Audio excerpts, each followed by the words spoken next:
ini berasal dari Simalungun yang berjudul Panak Boru Sabo. Nah, Panak Boru Sabo itu adalah asal mula pohon aren. Nah, si Sabo adalah nama seorang gadis yang sangat cantik yang berasal dari Simalungun. Nah, mau dengar kan ceritanya? Ayo dengerin sama-sama ya. Dahulu kala di Simalungun ada satu buah keluarga yang sangat kaya raya. Dalam keluarga tersebut mempunyai 2 orang anak. Anak pertama bernama si Tarilu, yaitu anak laki-laki, dan anak yang kedua bernama si Sabo, yaitu anak perempuan. Beberapa waktu, ayah si Sabo dan Tarilu menderita sakit yang sangat parah. Tidak lama kemudian, ayahnya pun meninggal dunia. Beberapa minggu setelah ayahnya meninggal dunia, ibu mereka juga jatuh sakit karena terlalu memikirkan ayahnya yang telah pergi meninggalkan mereka. Karena penyakit ibunya semakin parah, maka ibunya pun meninggal dunia. Setelah ayah dan ibu mereka meninggal dunia, si Sabo dan Tarilu menjadi anak yatim piatu. Mereka diasuh oleh bibinya, yaitu saudara dari ayahnya, yang sering disebut orang Simalungun Polu atau Bo. Bibinya sangat baik hati kepada mereka. Bibinya merawat mereka dengan sangat baik. Bibinya merawat mereka seperti anak kandung sendiri. Si Sabo dan Tarilu juga baik terhadap bibinya. Semua pekerjaan bibinya mereka bantu dengan baik hati dan senang hati. Nah, sampai pada saat sesuatu kemudian, keuangan bibinya sangat menurun. Kemudian si Tarilu berpikir bahwa ia harus menolong bibinya untuk mencari uang.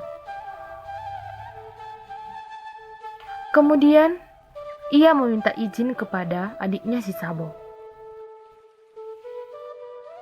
Ia berkata,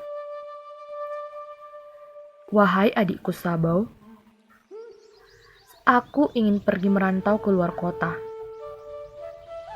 Apakah kamu tidak kasihan melihat bibi? Begitu capek merawat kita. Apalagi dengan situasi seperti sekarang ini.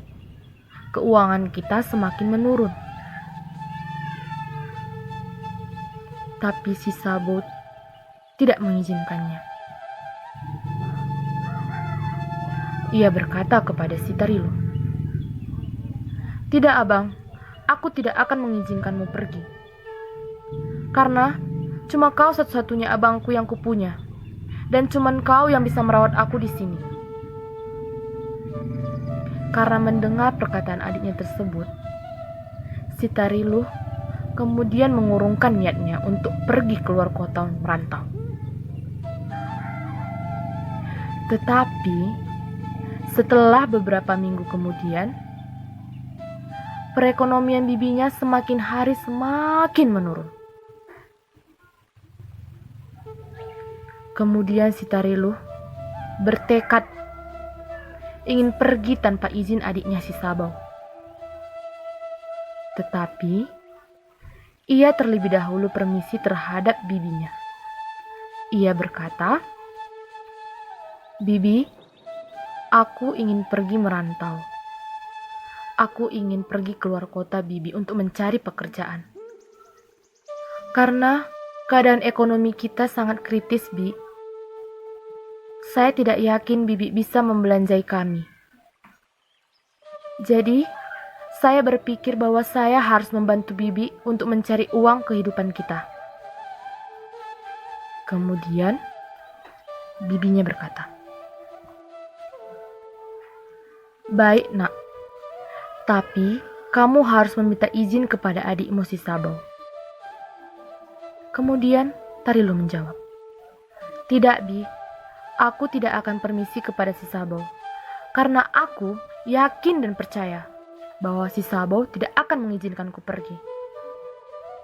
Tetapi bibinya berkata, "Tidak nak, karena bagaimanapun juga dia tetap adikmu. Tidak baik nak kalau kamu pergi tidak izin dengan adikmu. Karena izin dari adikmu adalah doa dalam perjalananmu." Kemudian si Tarilu pergi menjumpai adiknya si Sabau. "Adikku Sabau, tolonglah dengarkan perkataan abangmu ini. Seperti yang kita lihat, keadaan ekonomi Bibi semakin menurun, Dik. Apa kamu yakin Bibi bisa membelanjai kita? Apa kamu tidak kasihan melihat Bibi capek mencari nafkah untuk kita, tanpa sedikit pun ada bantuan dari kita?" Kemudian si Sabau menjawab, "Baiklah abang, aku akan mengizinkanmu pergi merantau keluar kota. Tapi berjanjilah padaku bahwa kau akan pulang, bahwa kau akan sering pulang untuk menjumpaiku dan juga menjumpai Bibi." Kemudian Tarilu menjawab, "Baik adikku, aku pasti akan menjumpai kalian. Doakan aku cepat dapat pekerjaan agar aku dapat menghasilkan uang di luar kota, agar aku bisa cepat kembali." Kemudian si Sabau berkata, "Baiklah abangku, aku akan selalu mendoakanmu dalam setiap perjalananmu keluar kota dan dalam pekerjaanmu di luar kota nanti." Keesokan harinya, si Tarilu pun berangkat pergi keluar kota. Sesampainya di luar kota, si Tarilu bahkan tidak langsung mendapatkan pekerjaan.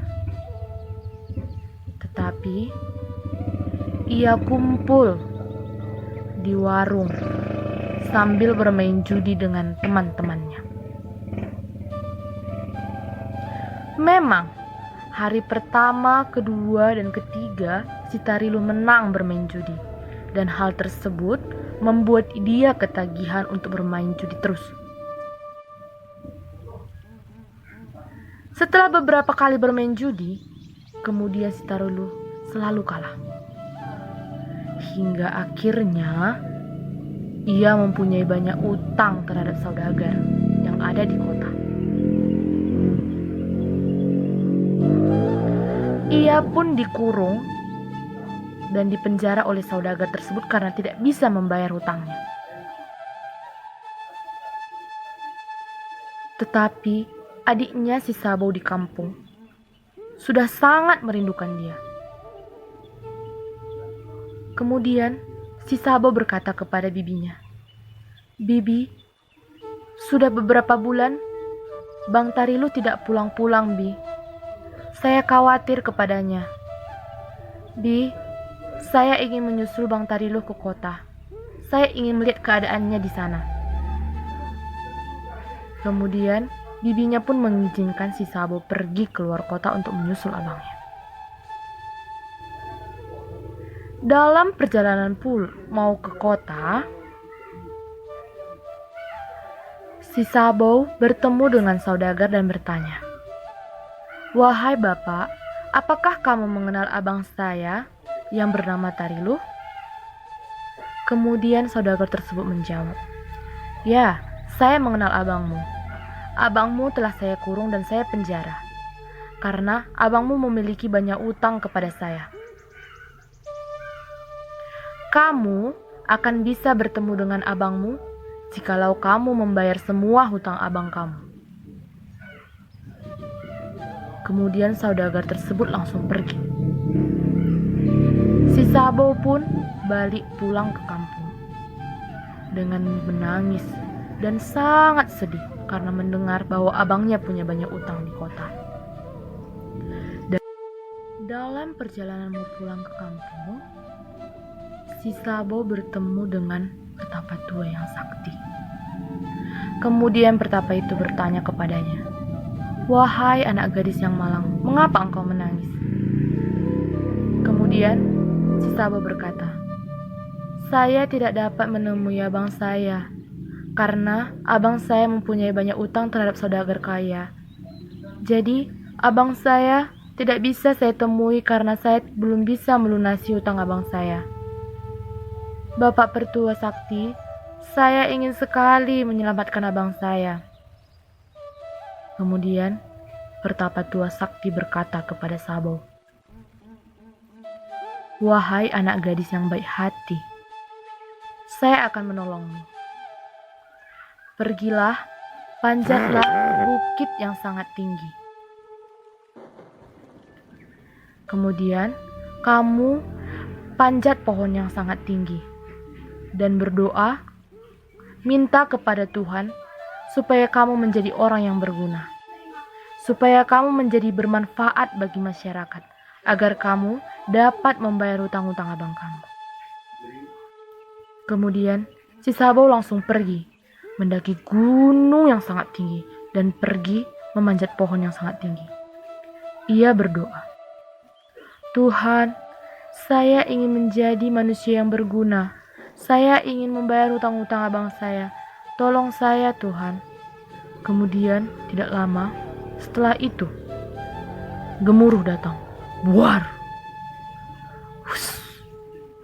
Si Sabo berubah menjadi sebuah pohon, di mana bagian dari tubuh pohon tersebut dapat digunakan dan menghasilkan uang. Biasa, pohon tersebut disebut pohon aren. Di Simalungun disebut pohon bagot. Sekian dan terima kasih. Nah, sudah dengar ceritanya kan? Nah, siapa yang tahu apa makna dari cerita tersebut? Oke, makna dari cerita tersebut adalah kita tidak boleh berbuat jahat. Contohnya seperti bermain judi, mempunyai banyak utang, karena dapat merepotkan diri sendiri dan keluarga. Oke, semoga bermanfaat buat kita semua. Dadah.